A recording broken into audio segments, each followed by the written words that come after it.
जंगल के बीच एक गांव था जहां सुबह कभी नहीं होती थी।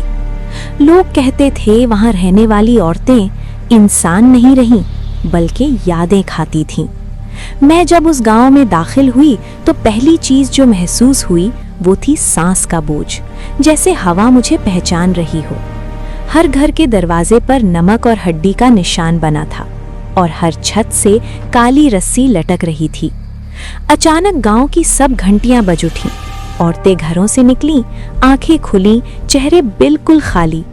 उनमें से एक ने कहा, तुम अपना नाम साथ लाए हो?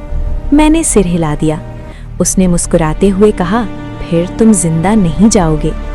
रात गहरी हुई और गांव जमीन के अंदर धीरे धीरे डूबने लगा। घर हिलते थे, औरतें दुआएं नहीं उल्टी बातें बोल रही थीं।